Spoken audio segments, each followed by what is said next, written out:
Good morning, everybody. AmpRepairGuy.com, also HarbachElectronics.com. Please like, share, and subscribe. Phone number is 203-892-4119. So, we have an Sb-200 here. I'm still waiting on parts for the second 922, and then I have another one in the box. I have not unboxed yet. I do them in the order they are received, and I have others here, other amps, so just waiting on parts.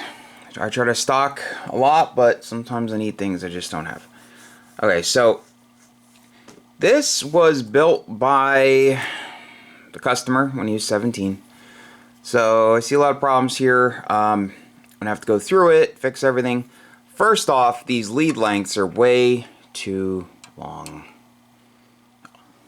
All of the components, just super long lead lengths. I'm going to change the grid loading resistors. I do that anyway. I'll change the grid caps. Like, look at this. Super long. So, redo the filament connections down here. That's actually almost touching right there. So, okay, so second problem. The output SO239 is missing 3 of the 4 screws. This one's loose. This is loose. That would have been an easy fix if it was just that. Missing a screw for the antenna relay RCA jack. Missing a screw for this over here. That's what, there's like a standoff that holds, it's like an insulated standoff that holds the directional coupler on that side. So I have to remove the directional coupler to fix all that. I'll change that connector at the same time, might as well. Well, this is all part. Change these 2 caps. Again, lead lengths. Look at this. So fix all that. You must have hit the wire with the soldering iron by accident, so I'll unsolder it and heat shrink over it. Put the Harbach filter cap board kit in here. I'd already bought a few kits from Jeff, I think last year, the year before. I'll oil the fan, put meter protection diodes in. I already checked the meter. He said he never used this, so it's like new. He put it together new. Just never used it. Okay, here's another problem. So I'm gonna up. Okay, so watch the plates. Okay, get nice and close. See the gap they start at, okay? So they are not centered. So I don't know what's going on there. I don't know if the shaft is, or something going on with the shaft, or if they're, I don't know why it's like that. I don't know if the whole thing's tweaked, but I'm gonna have to deal with that. I'll change the plate blocker, band switch solder connections look okay. Change the parasitic expressors, and change the meter lamp bulb, and do whatever else I need to do. The knob is loose to the load side. Just spinning. It came right off. It's also missing the screws over here. Actually, there's a screw right here. And he's missing the screws on the other side that hold this side panel on. So, I have mismatched cover screws. Hey, so I'm going to get to work. This work is very delicate work. I have to be very careful not to break anything. I'm going to have to unsolder each end and carefully resolder everything, shorten leads, and I'm going to replace these 2 caps. And so I don't know what environment was stored in, and I'm just going to change the critical components like I always do, and I'll shoot you a video, you know, along the way. Videos along the way. Okay, so on my 3rd cup of coffee, and let's get this done. So stay tuned. please like, share, and subscribe. And it's getting a brand new set of Penta tubes. One of the anodes was shifted in one of the Citrons. He's going to get them back if he wants them back. But yeah, so a lot of work here. Okay, so stay tuned. See you soon. Show all the other work yet, but I want to show you something real quick. Bypass caps and the filament. One of the leads is touching, almost touching. I could take a continuity reading, but I'm not gonna bother. So I have to redo all this. He said he's never plugged this in. So, okay, back to work. See you soon. Okay, so that was very tedious work. So all the lead lengths have been shortened. They're all soldered correctly. All of these screws for the solder tabs were really loose. New grid loading resistors. I always use 2-watt carbon comp because I have I had a huge supply. I know I only have a handful left, but always carbon comp. I always make sure they're within tolerance and they are the best type. Okay, so change the mica caps, the 200 puff caps. Lead lengths are nice and short. Compress the socket clips, clean them with the oxide gold. Rerouted some of the wires, some of the leads for some of the components the proper way. Fixed the bypass caps over here. Moved the leads to the other side of these open non-insulated conductors for the filament choke. Everything is nice. Shorten the leads also, so left that filament connection alone. I mean, I resoldered it, but there's no reason to shorten that one. So that's about it.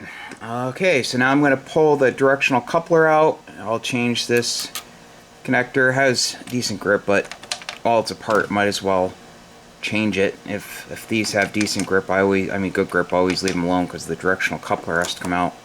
And I'll have to punch a hole for the input SO239 and just back to work. So stay tuned. In the meantime, please like, share, and subscribe. See you in a bit. Amp's finished. Customer wanted a video on 20 meters. I already tested 80 and 40.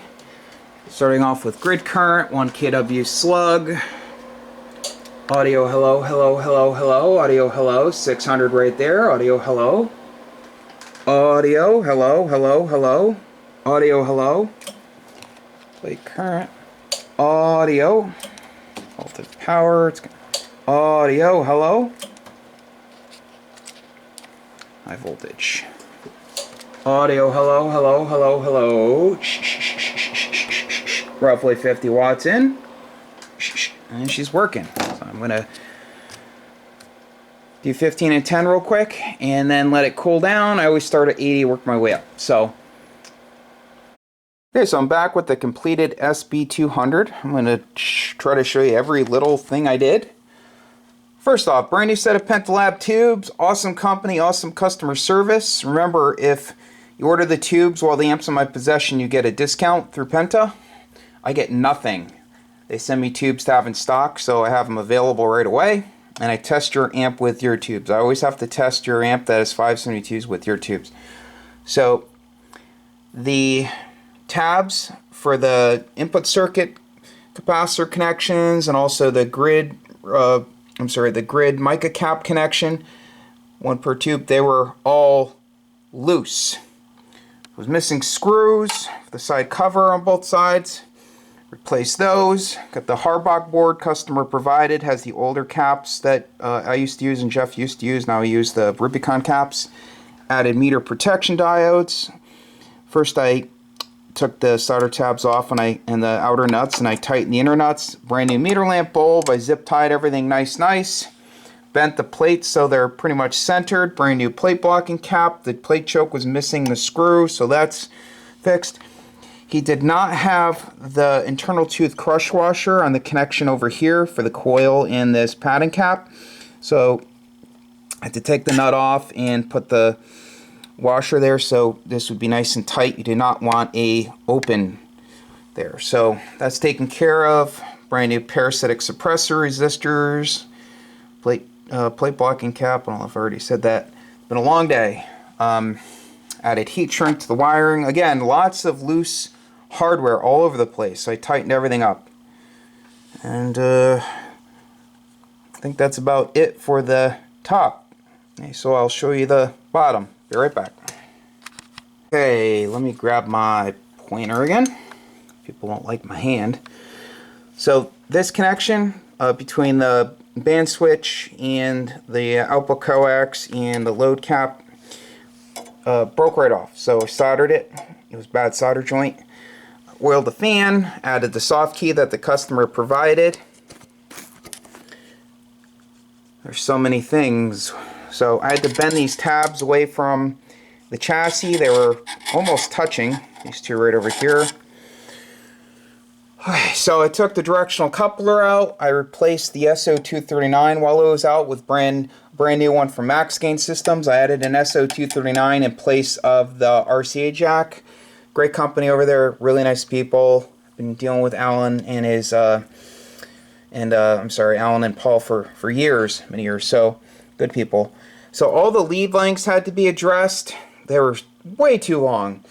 So, you know, getting this out, if you ever send one, if you ever take this out, don't call me, because it's so easy to screw stuff up. I've only had to take one other one out over the years, and it's not an easy thing, so please don't try. It can end up damaging things.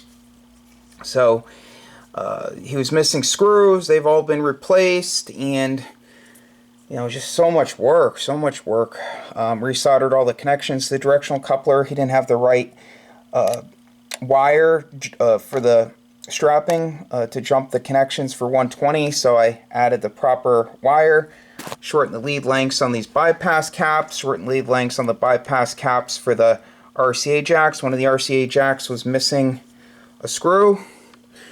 He had burnt into the insulation in a couple spots, but so I put a dab of silicone on it to insulate it. It's not going to touch anything anyway, but I don't like messing with the connections on that switch. It's so easy to snap the connector off. So you can see these black cap nuts.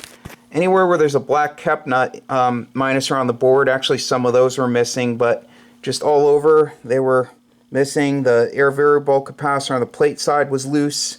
You know, 2 screws. Just so much loose hardware all over the place. Changed the 2 electrolytic caps. Cleaned the TR relay with deoxit gold. Also cleaned the band switch with deoxit gold. I forgot to mention that. And the input rotary switch with deoxit gold. Zip tied everything nice. And I'll show you the back. So I think that covers everything. I always add this block thing to connect the, I connect the B positive wire to it. I zip tie it so it's not flapping around, because this is a solid conductor wire. It's so easy for that to snap. So, I also cleaned this switch with deoxit gold.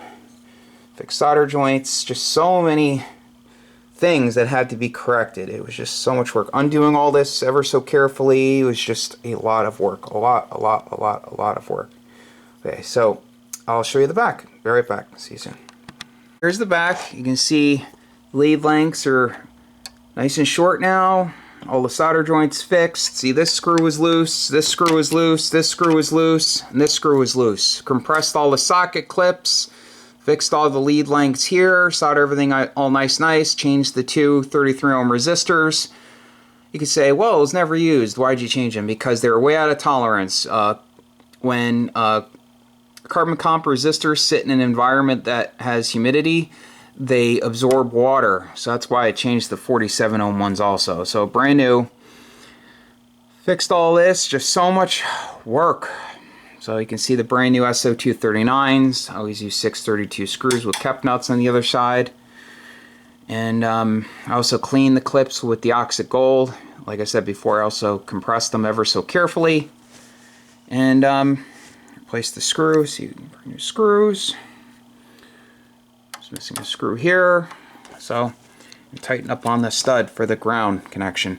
I also put a brand new plug on it because it was missing, I don't know where I put it, but it was actually missing the ground pin. You want the ground pin. Okay, so that's about it. So if you need an amplifier repaired, please feel free to give me a call. Websites are amprepairguy.com, also hardbackelectronics.com. Monday I was filling a bunch of hardback orders and had to just a whole bunch of other stuff. So I'm waiting on a resistor for that Collins, and I'll finish that. I have more amps here in boxes. I'm waiting on the electrolytic caps for that other 922. So just so much to do, but I love it. Keep them coming. This was a lot of work. I don't know if I said before, but also a brand new meter lamp bulb. I always swap that out. Get a good look at it. So, thanks for watching. I really appreciate it. And again, please like, share, and subscribe. 73.